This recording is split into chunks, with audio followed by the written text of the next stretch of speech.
गायत्री महामंत्र एक बार मेरे साथ दोहराओ। ओम भूर्भुवः स्वः तत्सवितुर्वरेण्यं भर्गो देवस्य धीमहि धियो यो नः प्रचोदयात्। स्थान एक होता है, पर उस पर पहुंचने के रास्ते चारों तरफ से होते हैं।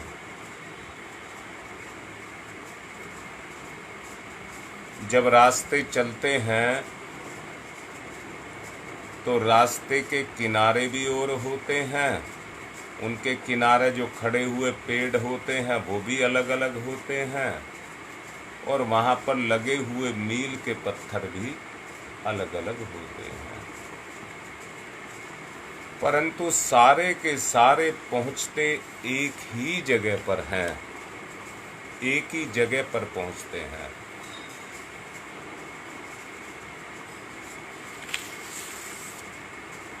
यही बात साधना के संबंध में भी है। लक्ष्य की प्राप्ति के लिए अनेक रास्ते इस्तेमाल किए जा सकते हैं, पर भगवान एक ही है। उसकी प्राप्ति के लिए जो भी रास्ते अपनाए जाते हैं उनको योग कहते हैं। योग आत्मा और परमात्मा का संयोग, इसी को ही कहते हैं। योग की विधियां भी अलग अलग हैं, क्रियाएं भी अलग अलग हैं, पर उनके साधक की जो, मैं एक बात कहना चाहूंगा, जो कुछ भी टिका है वो साधक की रुचि पर टिका हुआ है। साधक की रुचि पर टिका है, उसकी क्षमता पर टिका है, उसकी श्रद्धा पर टिका है, उसकी भावना पर टिका है। शारीरिक और मानसिक स्थिति ये अवगत होनी चाहिए। अगर ये अवगत होती है तो सभी को एक राह नहीं बताई जा सकती। रोग एक होता है और वो कई व्यक्तियों को हो जाए तो डॉक्टर सबको एक ही दवाई नहीं देता है, वो मरीज को भी देखता है और मर्ज को भी देखता है, और तब ये तोलता है कितनी मात्रा में कौन सी दवाई दी जाए कि वो दवाई उस रोग का नाश कर दे।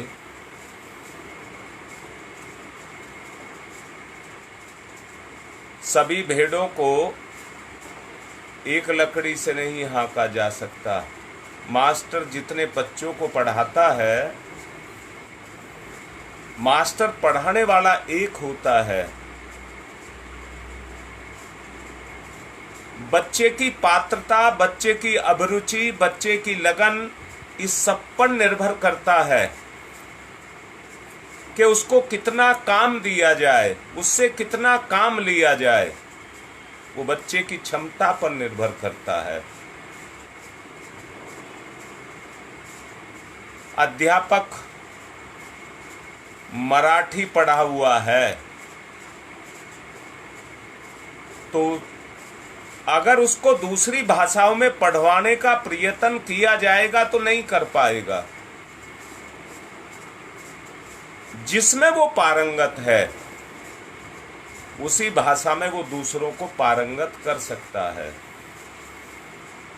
ऐसे ही चिकित्सक भी होते हैं जो आयुर्वेद, एलोपैथी, होम्योपैथी आदि में पारंगत होते हैं। सभी उपयुक्त चिकित्सा प्रणाली का इस्तेमाल करते हैं।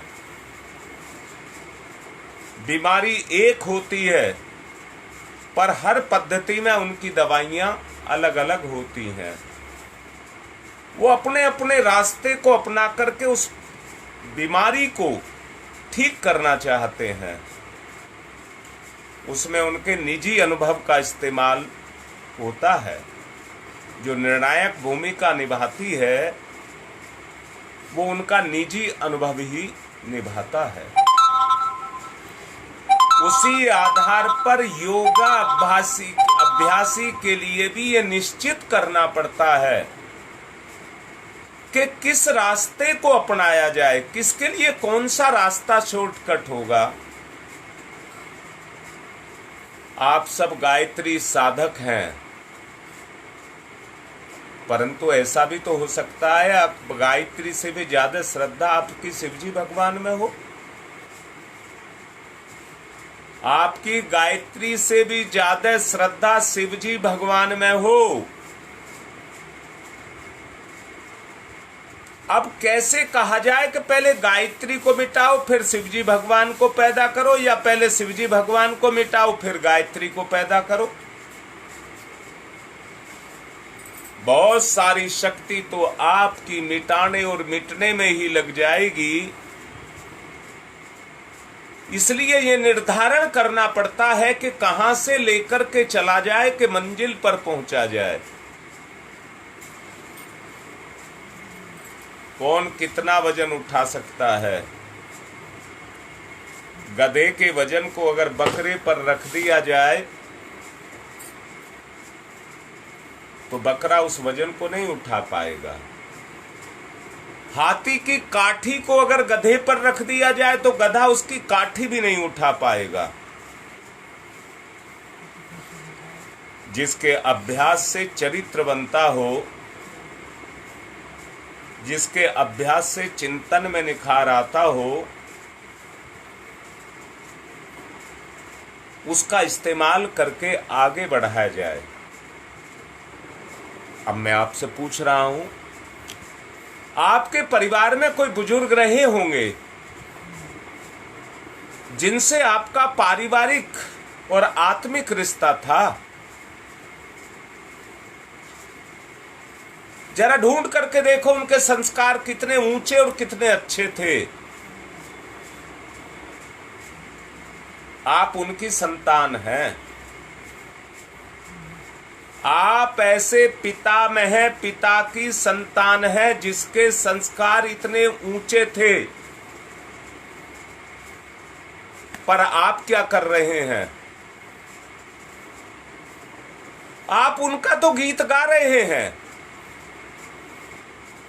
पर मैं आपसे पूछ रहा हूं आप क्या कर रहे हैं?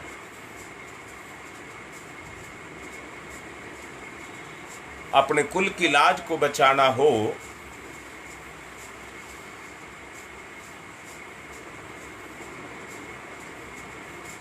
तो उस अनुभव का सहारा लेकर के अपना परिवेक्षण करना पड़ता है। उससे ये पता लगता है मुझे क्या होना चाहिए था और आज मैं क्या हूं। नियम एक है कि आगे बढ़ा जाए। जीवन के क्षेत्र में, संस्कार के क्षेत्र में आगे बढ़ा जाए, और आगे बढ़ने के लिए बढ़ चढ़ करके साधना के महात्म्य का प्रयोग आचरण में, व्यवहार में करना पड़ता है। उस व्यवहार के कारण अपना चरित्र सधता है। भगवान ने नहीं, समाज ने आदमी की लोक लज्जा भी बनाई है। इज्जत, सम्मान, मान ये भी बनाया है, और वो इसलिए बनाया है कि आदमी को लाज आए, आदमी को लाज आए। क्या लाज आए?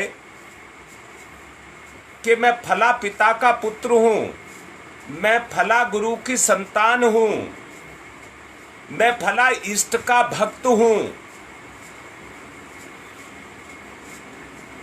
अगर व्यक्ति अपना निर्धारण करे तो उसी आधार पर अपना निर्धारण करे।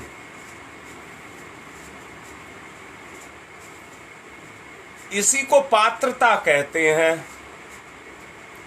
पात्रता में कमी रहते हुए वजन लाद दिया जाए तो गधे और बकरे की स्थिति पैदा हो जाएगी, हाथी की और गधे की स्थिति पैदा हो जाएगी। आवश्यकता है उस पात्रता को विकसित करने की, जो समय रहते वजन उठाने की स्थिति में पैदा हो जाए।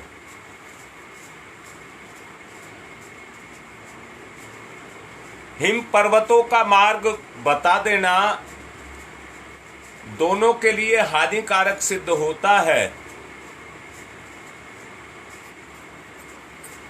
या भोग विलास का रास्ता बता देना दोनों के लिए अपयश का कारण बन सकता है। आप लोगों ने सुना होगा कि योग भी बहुत प्रकार के हैं, असीम प्रकार के हैं। जितने भी समाज में योगाचारी हुए, उन्होंने अपने अपने अनुभव से सामने वाले योगाभ्यासी को देख करके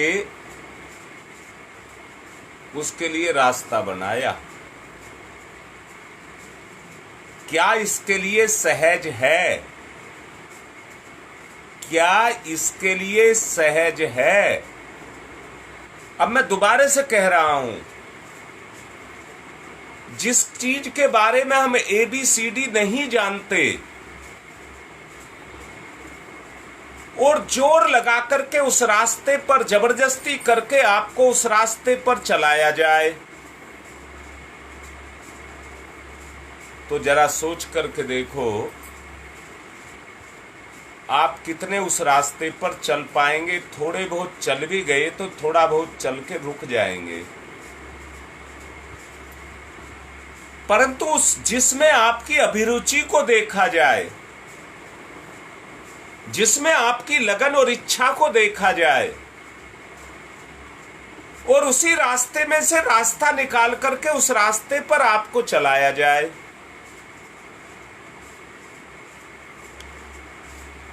तो वो आपके लिए सहज होगा।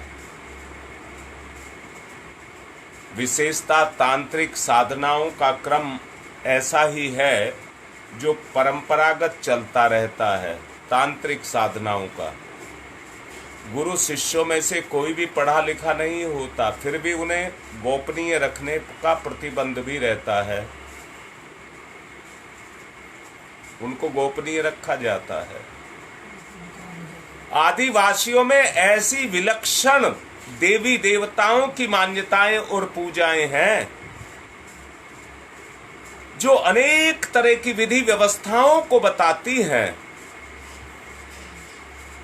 अफ्रीका देशों में जो हबसी होते हैं, उनके पुरोहित नर बलि से लेकर के अनेक प्रकार के अभिचार कराते हैं। वे किसी को लाभ तो नहीं पहुंचा सकते, पर गुह्य तांत्रिक अभिचारों के लिए आधार खड़े करते हैं, चाहे उसमें हानि हो, परंतु उनके लिए योग का रास्ता वही है। मैं यहां कहूंगा, सारा समाज अनपढ़ अनगढ़ हो तो पुस्तकों में जो विधान लिखे हैं, जिनको छापा गया है, अगर उन पर आप प्रश्न पूछना चाहते हैं, कोई दिक्कत आती है प्रशिक्षण में, तो वो किताब से आप पूछ नहीं सकते। अगर किसी विषय का कोई निष्णात है जो उस रास्ते से चल करके मंजिल तक पहुंचा है, आप सवाल पूछेंगे तो वो जवाब भी बताएगा। मैंने ही अभी आपसे कहा है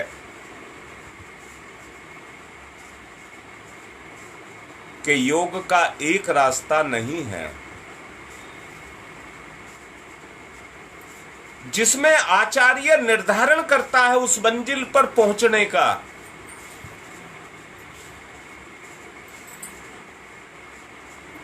और आदमी उस रास्ते को अपना करके उस मंजिल पर पहुंच जाता है।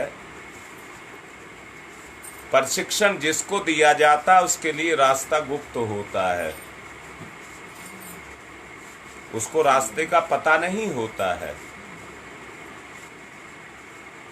प्रशिक्षक उसके सामने उस रास्ते को उजागर करता है।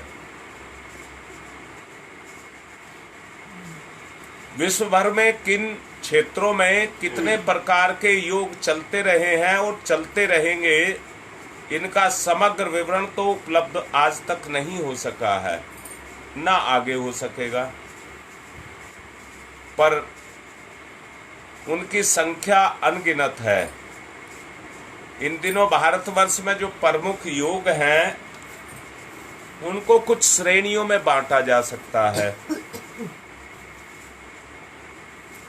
राजयोग, हठ योग, मंत्र योग, ज्ञान योग, भक्ति योग, कर्म योग, कुंडलनी योग, तंत्र योग, बहुत सारे योगों में उनको बांटा जा सकता है।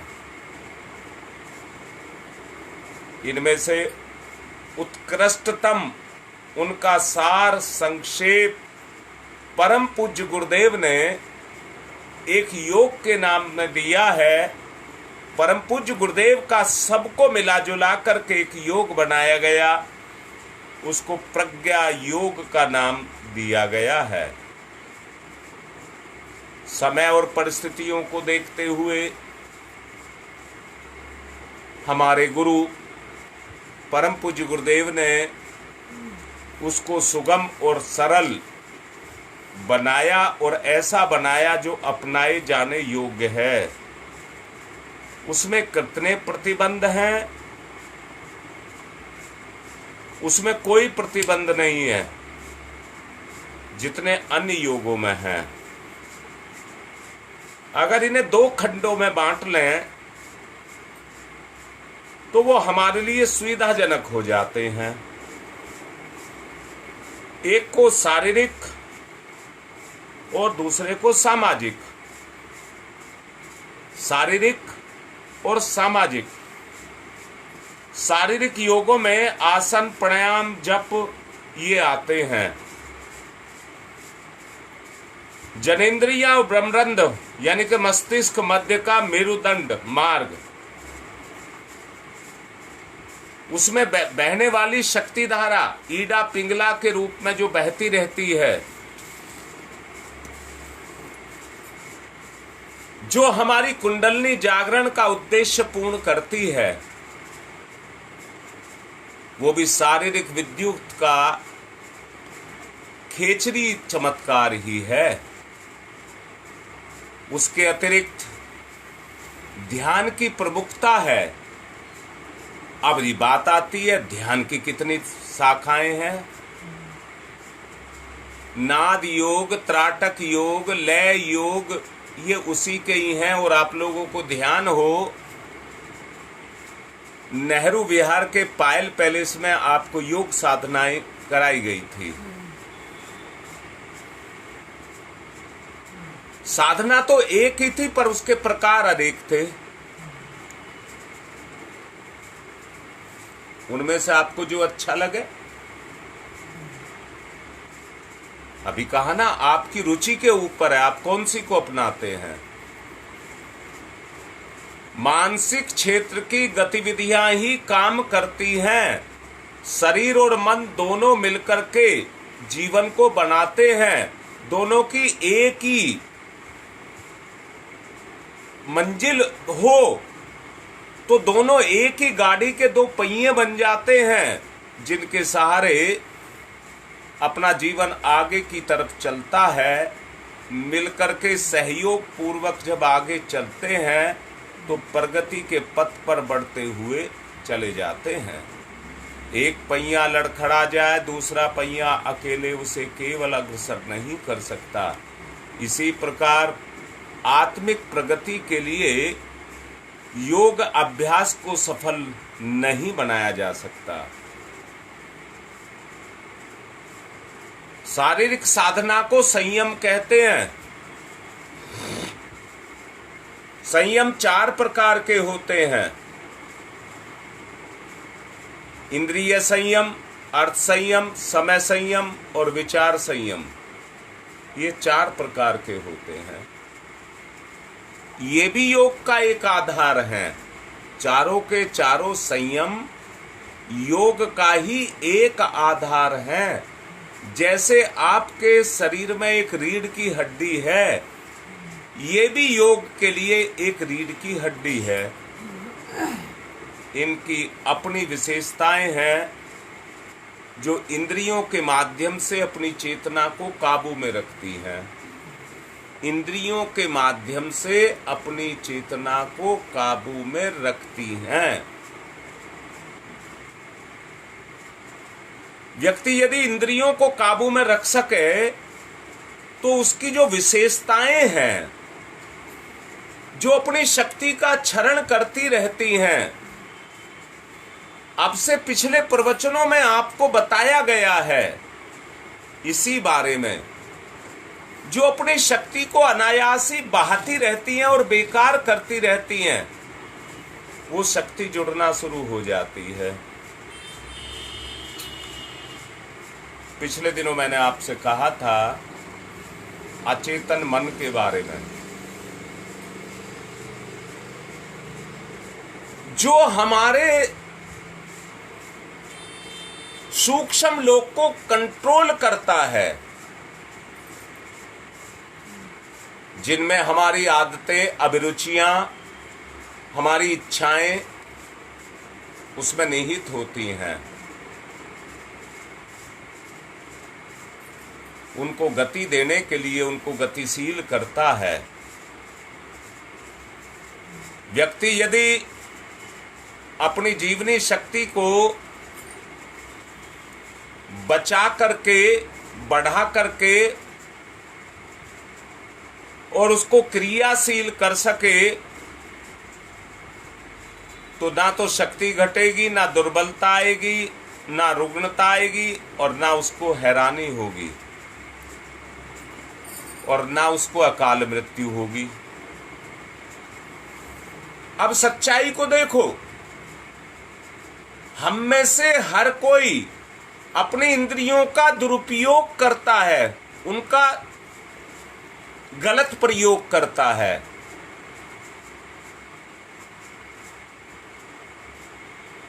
मैंने ब्रह्मचर्य के बारे में पिछले दिनों आपको बोला था, अगर विचार गलत मन में आ रहा है तो वो भी ब्रह्मचर्य का नाश करना है।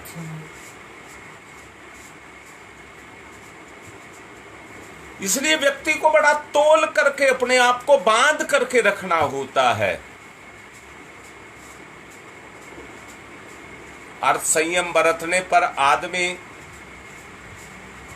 बजट बना करके चलता है, कम से कम में खर्चा करता है, आर्थिक तंगी को नहीं भुगतता है। अर्थात जितनी भी सांसारिक शक्ति है वो अर्थ संयम में आती है। आपका बजट जितना है आपके पास उससे ज्यादा है, तो बताइए आर्थिक तंगी आपको कैसे परेशान कर सकती है? किसी के रेडी नहीं होगे। अगला है समय संयम। सीमित समय में इतने काम करने हैं, सीमित समय में हमें इतने काम करने हैं। नियम है कि सूर्य उदय तक व्यक्ति को अपने जितने भी आध्यात्मिक कर्म है वो सब पूरे कर लेने चाहिए। यहां फिर से समझिए, रात का सोना भी उसके अंदर है और अपने दैनिक क्रिया कृत्य भी उसके अंदर आते हैं। परंतु सूर्य उदय के बाद जितने मेरे सांसारिक कर्म हैं वो शुरू हो जाते हैं। तो मेरा वो समय सांसारिक कर्मों का है, मुझे उस समय को सांसारिक कर्म में लगाना चाहिए। आप ये सोच रहे होंगे मैं आपसे क्या कह रहा हूं, मैं आपसे योग करा रहा हूं। क्या योग करा रहा हूं? अब हमारे जीवन पर कोई अनुशासन नहीं है। जब तक मन करेगा सोएंगे, जब मन करेगा तो उठेंगे। जब हमारा धर्म है सांसारिक कार्यों को करने का, जब का दबाव है, अब हमें तो जब भी करना है, इसलिए सांसारिक कार्यों को छोड़ेंगे। नहीं बनेगी बात। कस करके अपने आप को बांधना होगा, कस करके अपने आप को बांधना होगा। अरे आप एक बात बताओ, जीभ का स्वाद छुटा दिया तो योग हो गया? मैं दावे के साथ कह सकता हूं कि 40 दिन तक आप मीठा नहीं खाएंगे, मैं मानता हूं और मैं मानता हूं और मैं मानता हूं। परंतु अंदर जाकर के देखिए, अपने अंदर जाकर के देखिए, आपकी चेतना बोलेगी 40 दिन के बाद तो खा लेंगे, तो योग हो गया। वो तो स्वाद फिर आ जाएगा, जो आपने इकट्ठा किया वो आपके उस बल को, तपोबल को खा जाएगा।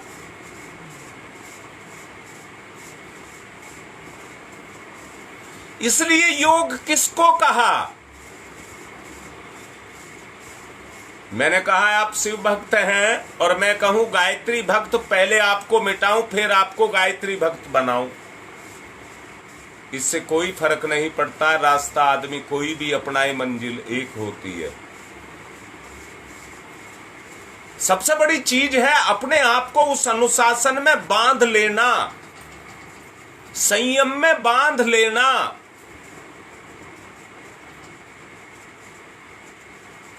ये व्यवहारिक योग है, प्रज्ञा योग। गुरुदेव ने इसको प्रज्ञा योग का नाम दिया है। अपनी बुद्धि से काम लीजिए। एक काम से दूसरे काम के बीच में समय रहे, परंतु कोई भी समय आपका ऐसा खाली ना रहे। आप अपने पर इतने अंकुश लगा दीजिए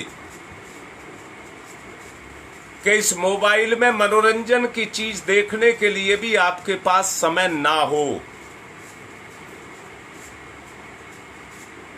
मेरी बात समझ नहीं आई? आजकल मोबाइल का प्रचलन बहुत चल रहा है। क्या प्रचलन चल रहा है? आदमी जितनी रुचि इस मोबाइल में तरह तरह की वीडियो देखने में अपने समय को लगाता है, उसमें उसकी अभिरुचि होती है, लालसा होती है, उसकी जिज्ञासा होती है, वो समय को ढूंढता है। अरे अभी मेरे पास 10 मिनट है, 10 मिनट में एक वीडियो देख लूं, 10 मिनट बाद शुरू कर दूंगा। मैंने कहा अपने आप को इतना बांध दीजिए कि किसी गलत काम करने के लिए आपके पास समय ना रह जाए। यानी कि जो समय आपके पास हो वो अच्छाई में ही लगे, वो अच्छाई में ही लगे, वो अच्छाई में ही लगे। बोलिए, आत्मा का परमात्मा के साथ। मैंने अभी आपसे कहा है, बीमार व्यक्ति जाकर के वैद्य, डॉक्टर, हकीम उनकी शरण में चला जाता है।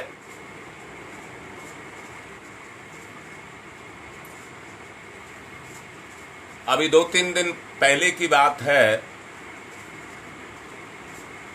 एक जानकार हैं, उनका पोता बीमार था, बुखार हो गया उसे, बहुत ज्यादा बुखार हो गया, 2 साल का। अपने बाबा से कहने लगा, बाबा बचा ले।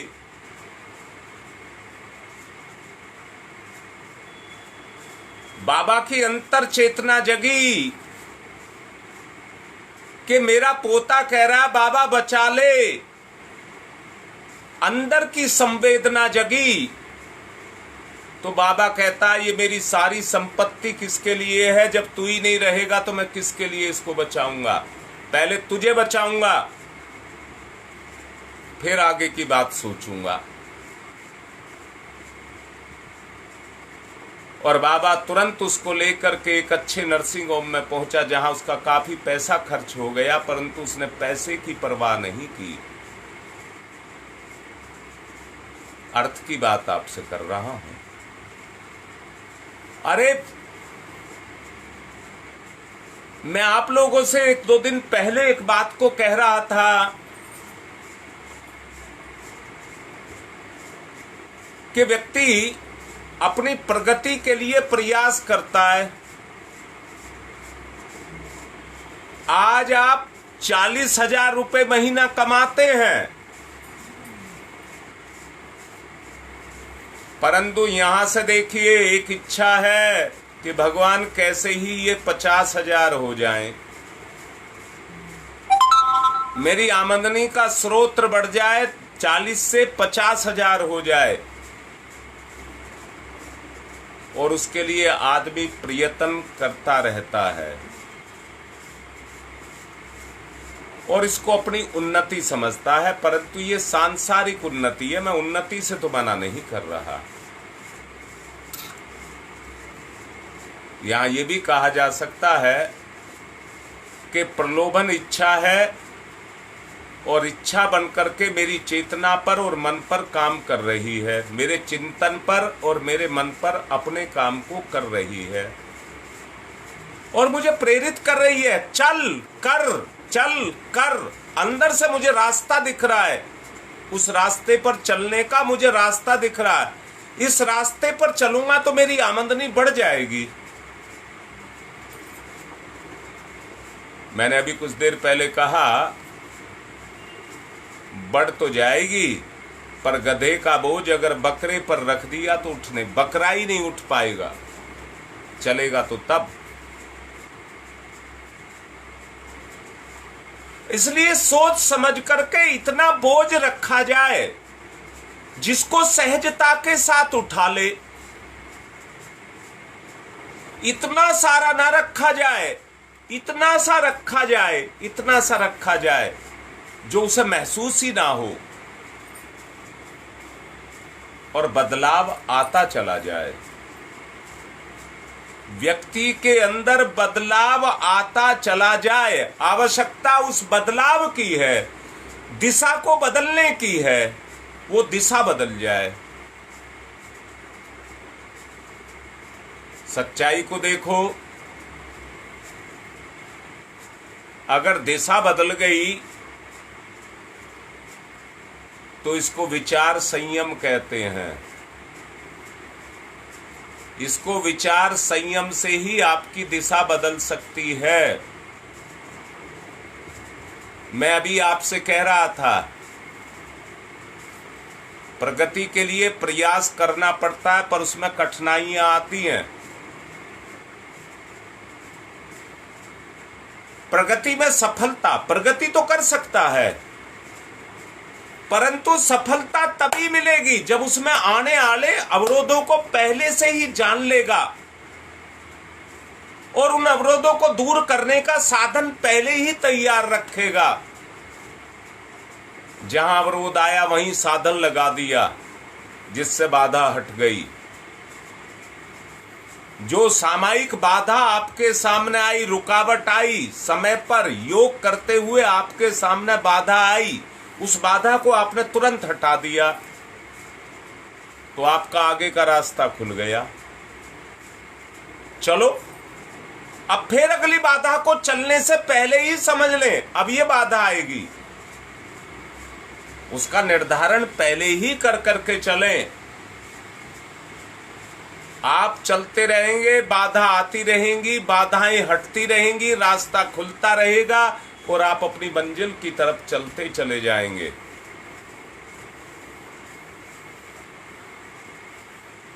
इसलिए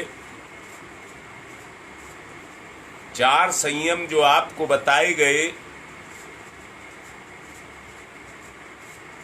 इंद्रिय संयम,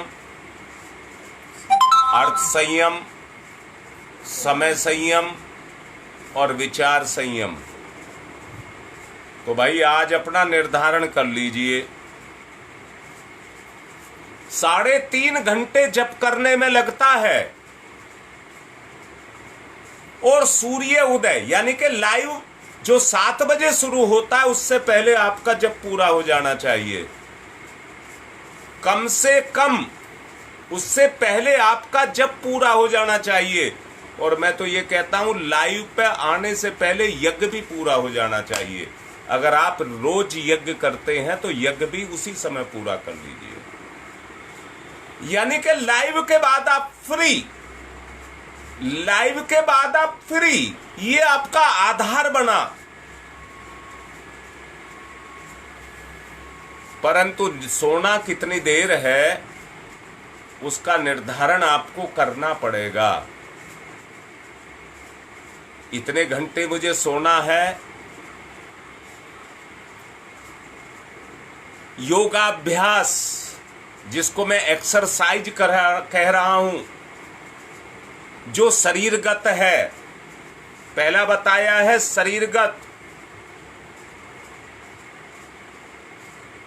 जो शरीरगत है उसमें आपको लोम विलोम,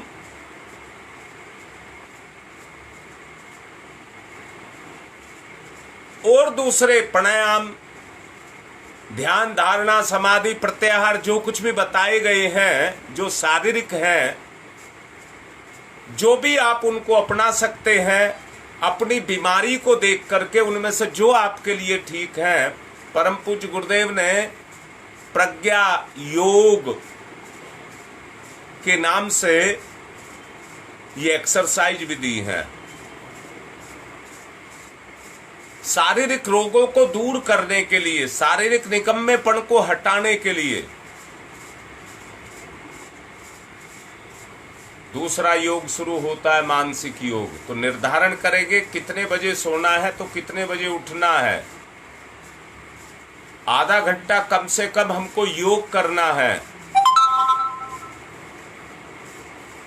3.5 घंटे हमको मानसिक जप के माध्यम से योग करना है। उसके बाद लाइव के बाद का जो समय है वो सामाजिक योग है। सामाजिक योग, समाज में हमें क्या क्या काम करना है, समाज में हमारे लिए क्या क्या दायित्व हैं, क्या क्या दायित्वों को हमको पूरा करना है, उनको कर्म के माध्यम से हम करते चले जाएं। और पूरे 24 घंटे के समय में हमारे पास कहीं भी अपने स्वयं के मनोरंजन के लिए कहीं भी कोई समय नहीं होना चाहिए। ये मनोरंजन ही है जो हमारी चेतना को बखेरता है, हमारे अंदर इच्छा पैदा करता है, हमारे मूल से भटकाता है। बहुत तोल करके आप अपनी अंतर आत्मा से पूछिए क्या मेरे लिए सही है और क्या मेरे लिए गलत है। उसका निर्धारण मुझको करना होगा। जैसे मैंने कहा, एक मास्टर कितने सारे बच्चों को पढ़ाता है, पर हर बच्चे का निर्धारण करता है। किसान खेत में अपनी खेती करता है, परंतु उस खेती में हर एक पौधे पर उसकी पैनी निगाह रहती है। जिसको जिस चीज की जरूरत है उसे वो ही देता है। मैं भी आपसे कह रहा हूं, अपने ऊपर आप पैनी निगाह रखें और संयमी जीवन व्यतीत करना शुरू करें। योगाभ्यास में ये तरीका सबसे अच्छा है। संसार की सत्ता समाप्त हो जाए, ताकि ना कोई व्यक्ति, ना कोई पदार्थ, ना कोई वस्तु हमें दिखाई दे, ना हमारा मन विचलित हो। फिर एक केंद्र को कैसे, इस बात को कल समझाऊंगा, क्योंकि आज समय पूरा हो रहा है। इस बात को और अच्छे से कल बताने का प्रयास करूंगा। आज जितना योगाभ्यास बताया गया है, अपना निर्धारण कर लें कि मुझे अपना समय कहाँ कहाँ पर खपाना है। समय संयम, विचार संयम, कुछ है ही नहीं दुनिया में, मैं और मेरा भगवान। अर्थ संयम, आवश्यकताओं पर खर्च करिए और उनको भी कम से कम। इंद्रिय संयम, कहीं मोबाइल या दूसरी चीज में, किसी भी मनोरंजन में अपने आप को ना लगाएं। ब्रह्मचर्य का पालन करिए, विचार इधर से उधर जाए ही ना, सत्य पर टिका रहे, तो ही आपका योग होगा। ऐसा आप करें, बाकी कल फिर समझाएंगे। ओम शांति ही शांति ही शांति।